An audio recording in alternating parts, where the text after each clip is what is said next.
The date is October 22nd, 2009, and we're going to look at the latest PlayStation Network update. Sony has done a great deal since the release of the PlayStation Portable Go. The week after the PlayStation Portable Go was released in the United States of America, they released a whopping 2 UMD titles on it the week afterwards. After that huge update, they gave us 2 titles, 2 NBA titles. Then they put out news that some titles that are released will not reach release parity.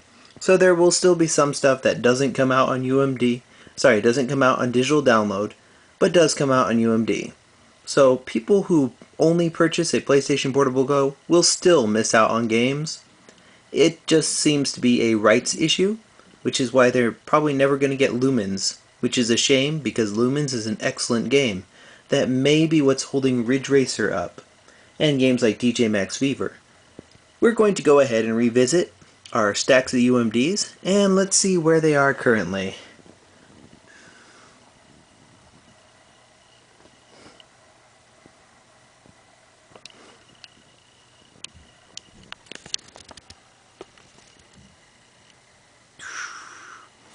And this one over here, represented by this shy guy, is the ones that I own that are on PlayStation Network already. Some really surprising titles added this week, like Riviera, The Promised Land, which is excellent, and people should check it out. Also, a Half Minute Hero and some other games, which are definitely excellent, and people should check them out. This one over here is ones that are still not on PlayStation Network. It's still a huge stack, but if 1 or 2 games can't make it to PlayStation Network, that's okay.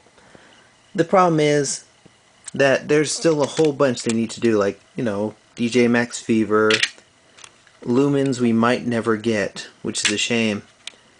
We still need Phantasy Star Portable, and Final Fantasy Crisis Core, and games like, say, Castlevania. The real surprise is that how well they've been able to get some of the games up there. They got all of the Grand Theft Auto games up there. All of Rockstar's stuff is up there to coincide with the launch of Grand Theft Auto Chinatown Wars, which, if we're lucky, we'll get a... Actually, I would just love it if they do this, and maybe they will. That would be excellent. I would love to see, closer to the release of Metal Gear Solid Peace Walker, if we get Metal Gear Solid Portable Ops and Acid 1 and 2 that same week. That would be excellent. As for the Final Fantasy ones, maybe Square Enix is waiting for the release of Final Fantasy VIII on PlayStation Network. That would be kind of nice. In fact, if they're doing that, that would be an excellent week. Just put those up there. Now, the pricing on a lot of these, $14.99 for Riviera, The Promised Land, is a pretty good price. And people should check it out if they haven't already. Some of the other pricing on there isn't really competitive so much. It's just a bit high. Like, for example, Half Minute Hero is $30 for the UMD, $30 for the digital download.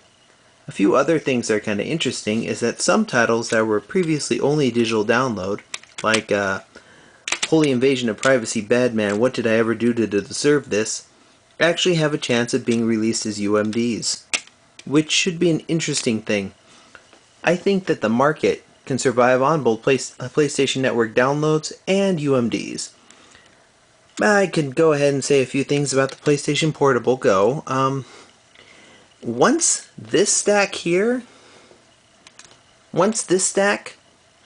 is shorter than this stack, then the PlayStation Portable Go will be a much more viable option. Right now, they're at 195 PlayStation Portable UMD titles brought over to the US PlayStation Network out of a total of 700. They've got about 500 plus more to go. And any of those wonderful little PlayStation 1 classics they can put out, the better. I do have to go ahead and congratulate them on PlayStation Portable Minis. Those are actually a pretty good deal and quite interesting. Although they need to work on releasing them a little bit quicker, because right now there's only about 9 of them, and if you're going to compete with, like, say, the iPod App Store, you're going to need to release more than one or two iPod app style games each week. That said, Field Runners is excellent, and if you haven't bought it yet on PlayStation Network, that's a sin not to have bought that. Really good tower defense.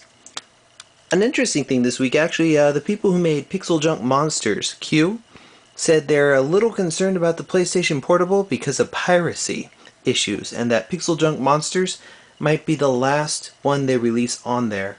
Which is really a bit of a shame because Pixel Junk makes some really good games, and I would love to have seen more of those on PlayStation Portable.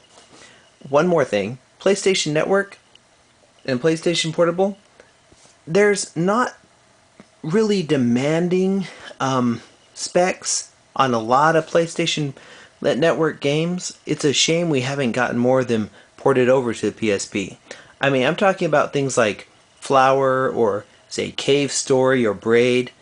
All of these would make excellent PSP games.